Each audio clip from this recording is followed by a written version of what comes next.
আচ্ছা বলেন তো, গরমও নয় ঠান্ডাও নয় তবুও ফু দিয়ে খায়, কি সেটা? গরমও না ঠান্ডাও না, ঠান্ডাও না, তারপরে সেটা ফু দিয়ে তবুও খেতে ফু হয়। দিয়ে খাই। আমরা তো সাধারণত চা চা ফু দিয়ে খাই বা গরম পানি বা গরম কিছু ফু দিয়ে খাই, বাট এই জিনিসটা হচ্ছে গরমও না ঠান্ডাও না, এটা ফু দিয়ে খেতে হয়। বাদাম। শিওর আপনি? শিওর, অবশ্যই। বাদামটা ছোলার পরে কিছু ময়লা থাকে, তো এটা আমরা ফু দিয়ে তারপরে খাই। উত্তর নিব এটা? অবশ্যই বাদাম। আচ্ছা অডিয়েন্স, আপনারা জানান যে আপু যে উত্তর দিয়েছে সেটা সঠিক কিনা। আচ্ছা আমরা পরবর্তী প্রশ্নে চলে যাচ্ছি। আচ্ছা বলেন তো, স্বামীর কোন জিনিস স্ত্রীকে দেখাতে পারে না? ভাইয়া বিয়ে করি নাই তো বলবো কি করে? আইডিয়া করেন, করতে হবে। আপনার বান্ধবীরা তো কেউ না কেউ করছে। না, আমার বান্ধবীরা সবাই সিঙ্গেল। আচ্ছা তারপর বলি, স্বামীর কোন জিনিস স্ত্রীকে দেখাতে পারে না। দেখাতে পারে না? এমনি তো সাধারণত আমরা জানি যে স্ত্রী যে সে স্বামী সবকিছুই দেখে, সবকিছুরই মালিক, তাই না? মানে অধিকার তার আছে, বাট এই জিনিসটা হচ্ছে যে স্বামীর এই জিনিসটা স্ত্রী দেখতে পারে না। পরকীয়া?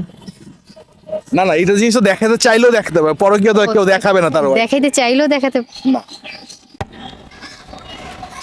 আমি মনে করি হাজবেন্ড ওয়াইফের মধ্যে এমন কিছু নাই যে কেউ কারো অবশ্যই আছে। এই যে এই আচ্ছা। জিনিসটাই তো, এই কারণে তো এটা ধাঁধা। আচ্ছা 1 মিনিট। স্বামীর কোন জিনিস স্ত্রী দেখতে পায় না। মানে দেখাতে চাইলেও দেখতে পারে না? আপনার হাতে সময় প্রায় শেষের দিকে, তাড়াতাড়ি উত্তর দেন। ক্লু? ওই যে বললাম, ধরেন যে কোনো মানুষ, একজন মানুষ আরেকজন মানুষকে সেই জিনিসটা দেখাতে পারে না, দেখাতে চাইলেও দেখাতে পারে না। এটা শুধু সে একাই পারতেছি ভোগ না। করে, একাই সে দেখতে পারে। কাজ করবেন? অবশ্যই। আচ্ছা অডিয়েন্স, আপনারা তাহলে উত্তরটা দেন যে স্বামীর কোন জিনিস স্ত্রীকে দেখাতে পারে না। আমরা পরবর্তী প্রশ্নে চলে যাচ্ছি। আচ্ছা বলেন তো, কোন জিনিস মেয়েরা স্বামীর সামনে পড়তে পারে না? কোন জিনিস মেয়েরা? সাধারণত বিয়ের পরে হচ্ছে যে যারা স্ত্রী থাকে তারা স্বামীকে খুশি করার জন্য অনেক কিছুই পরে, তারা চায় যে তার স্বামীর কাছে তাকে অনেক সুন্দর লাগুক, বাট এই জিনিসটা সে স্বামীর সামনে পড়তে পারে না। চিন্তা করেন।